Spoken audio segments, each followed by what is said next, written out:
পূর্ব বর্ধমানের Mankar Mangalam social welfare সোসাইটির উদ্যোগে আজ বাঙালির রবিহারা দিবস পালন হলো মানকর ত্রিনয়নী লজে।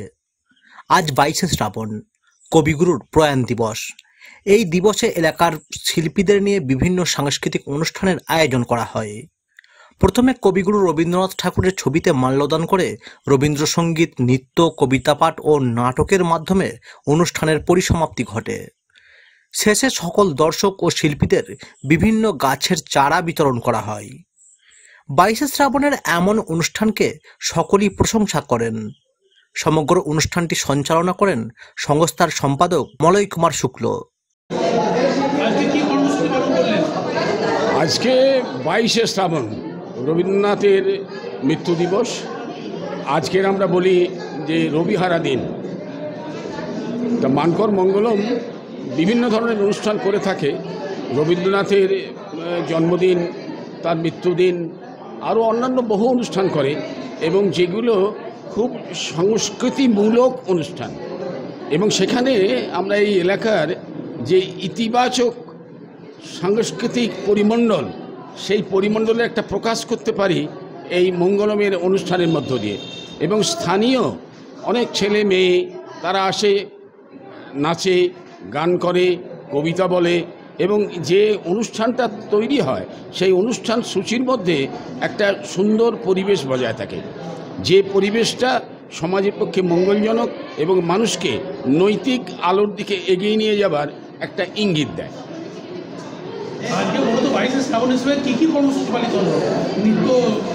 ধরুন 22শে শ্রাবণ মানেই হচ্ছে যে গঙ্গা জলে গঙ্গা পুজো, রবীন্দ্রনাথের গান, রবীন্দ্রনাথের কবিতা, রবীন্দ্রনাথকে নিয়ে আলোচনা এবং রবীন্দ্রনাথের নাটক, এইসবের মধ্য দিয়ে একটা সুন্দর প্রগতিশীল ইতিবাচক একটা অনুষ্ঠান হলো।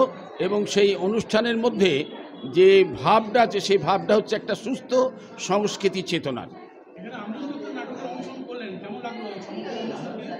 এই নাটকটা 63 সালে এবং 65 সালে, 1963 এবং 65-তে মানকরে এবং রানীগঞ্জে আমি এই বিসর্জন নাটকের রঘুপতির ভূমিকায় ছিলাম। আজকে যখন বললাম, বললাম ঠিক আছে, একটা সিনখানে করা যেতে পারে। অলোক ঘোষ।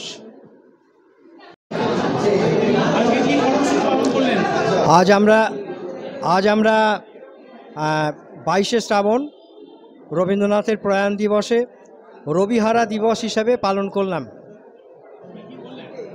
আমরা সঙ্গীত, নৃত্য, স্বরচিত কবিতা এবং তার সাথে বিসর্জন নাটকের একটা অংশ, যা এখন সবথেকে প্রাসঙ্গিক।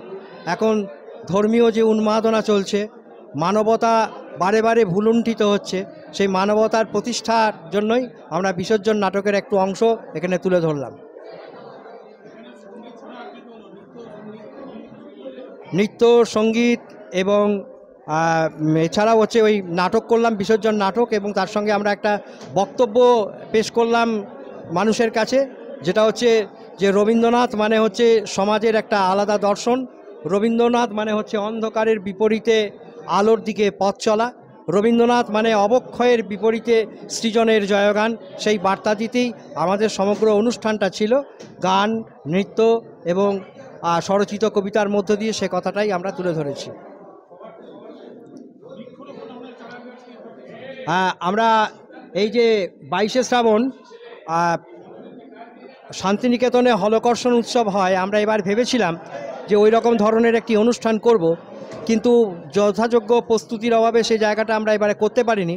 সেই জন্য আমরা মরু বিজয়ের কেতন ওরাও শূন্যে এই বার্তাটাকে সামনে রেখে যারা উপস্থিত ছিলেন তাদের প্রত্যেককে আমরা চারা গাছ বিতরণ করলাম, এবং বিতরণ করার মধ্য দিয়ে বললাম যে এই চারা গাছগুলিকে লালন করতে হবে এবং বনসৃজন করতে হবে, উৎসাহী হতে হবে। আমরা সারা বছর ধরে নানা ধরনের অনুষ্ঠান করি, মনীষীদের জন্মদিন পালন করি, প্রয়াণ দিবস পালন করি, আমরা চিকিৎসক দিবস পালন করি। আমরা তার সঙ্গে এলাকার সংস্কৃতির বিকাশের জন্য আবৃত্তি, সঙ্গীত, নৃত্য এবং কুইজ প্রতিযোগিতার আয়োজন করি, এবং সেটা আমরা সারা বাংলা প্রতিযোগিতা করি, যেটা সেপ্টেম্বর মাসে এবছর হবে। এছাড়া আমরা একটা মানকর উচ্চ বিদ্যালয়ে একটা বিদ্যাসাগর স্মৃতি মিউজিয়াম করেছি, সেখানে বিদ্যাসাগরের জিনিসপত্র রাখার চেষ্টা করেছি। সেটা এবছর 29শে সেপ্টেম্বরটা পূর্ণাঙ্গ রূপ দিয়ে সেটা হচ্ছে পালিত হবে। আমার নাম মলয় শুক্ল, সম্পাদক মানকর মঙ্গলম। নিজাম আলমের রিপোর্ট, সকলের জন্য নিউজ।